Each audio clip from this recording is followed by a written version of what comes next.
Greetings, it is I, Countess Naran Dracovin, Lord and Emperor of the Dracovin Empire, and welcome! Welcome to talking about Magic the Gathering again, and we're continuing my expose on the history of Magic the Gathering. Today I'm going to bring in Homelands. Now Homelands, I'm going to note it now, is one of the sets I have the complete set of. I have every card from Homelands. That's just a little trivia I wanted to note now. There are very few sets, from the older sets especially, that I have full sets of. Some of the newer ones, since I've gotten back into Magic, I have managed to complete. We're not going to be talking about them for some weeks anyway, but let's get back into Homelands. So Homelands was released in October 14th, 1995. It was a set with 115 cards. It actually had 140 cards, but some of them had different artwork. So it was really 115 different cards for what they had, with another 25 with different artwork. It at one time had been the second expansion in the Ice Age block, and it was basically put out on its own eventually when it was eliminated from that, when Cold Snap was released and basically took its place effectively. So it's pinned as one of the low points in card design, in game design. It actually is one of the weakest sets according to people. But on the other hand, it's actually also kind of seen as having some of the greatest story elements, for having this quality of setting and flavor to it. A kind of weird trade-off that the cards themselves were very weak, are seen as very weak, but on the other hand, people loved the setting that came out.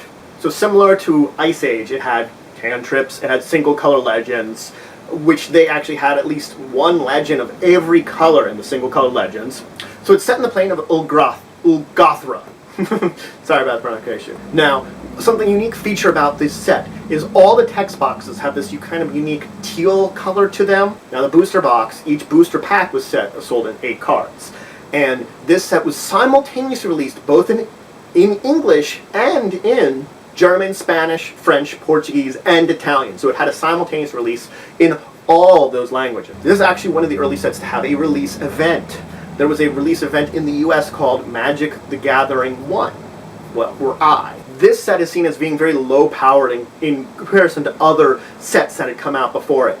And one of the reasons it's seen that way is that one of the reasons that it ended up this way, is there seemed to have been a lack of communications between the designer of this set and the designer of other sets that resulted in these sort of problems. Another sort of unusual thing is that a lot of abilities that weren't very common to the colors that they were in were very common in certain colors, were in those colors. For example, there was a good number of flying creatures in green. When before, flying in green was very rare, and maybe once a set would have that.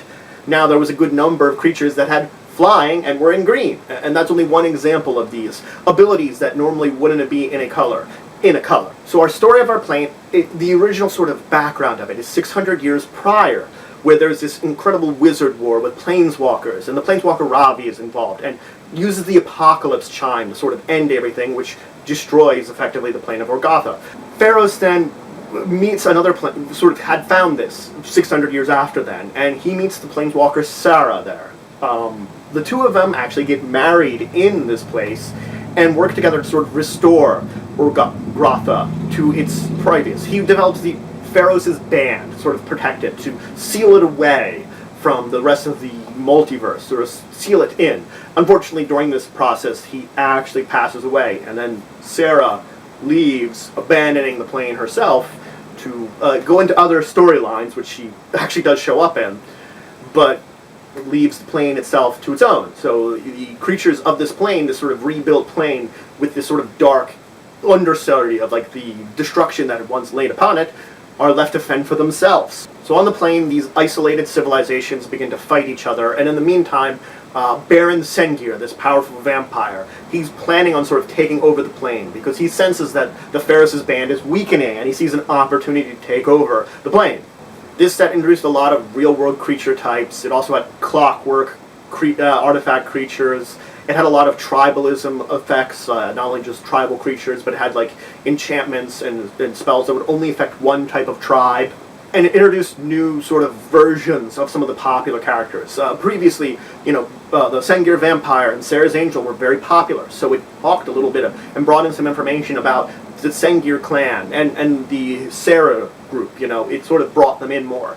And all the storyline in the entire set is told in the flavor text in the cards. So this is actually a great point in time where the flavor text just tells the story, and very well it tells the story of Homeland. So let's talk about some of the cards from this set. The first off, they introduced a special kind of Tricolor Land, I would call it. These lands would tap for a colorless, or you could tap one colorless and tap them for a certain colored mana. Or you could tap two colorless and tap them, and then you get one of the adjacent manas to that. So what that means is, like, if I was tapping for a white, I could, if it normally would do 1 mana, tap for white. Then I could do 2 mana and I could tap for a green or a blue. It taps for the 2 colors adjacent to the center one. Now it also introduced serrated arrows. Serrated arrows came in with 3 counters on it.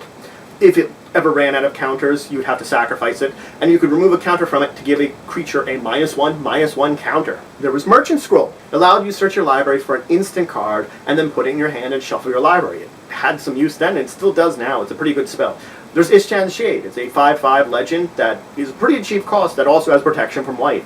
Pretty decent if you're to go against white decks. There's Memory Lapse, which you counter spell, and the spell rather goes on top of the owner's library. It's an interesting counter for decent cost at this point in time. There's the Apocalypse Chime. It's the last card to mention an entire set. It really is.